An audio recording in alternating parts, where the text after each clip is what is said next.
5 pequeños leones rugieron, rugieron. Sus poderosas voces sacudieron el suelo del bosque. Caminaron por la hierba con un tip-tap, tap. Luego me revolqué al sol para tomar una siesta acogedora. Un cachorro de león persiguió una mariposa cerca.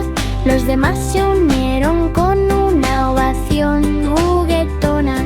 Se subieron a las rocas y estiraron a lo ancho, rugiendo juntos con orgullo y paso firme. Los pájaros volaban arriba y las cebras observaran. Todos los leones se rieron al amanecer. Jugaron al escondite cerca de los árboles altos y descansaba a la sombra con una suave brisa. Por la noche se acurrucaban un montón dorado, soñar con aventuras antes de dormir. 5 pequeños leones rugieron, rugieron. Sus poderosas voces sacudieron el suelo del bosque. Caminaron por la hierba con un tip-tap, tap. Luego me revolqué al sol para tomar una siesta acogedora.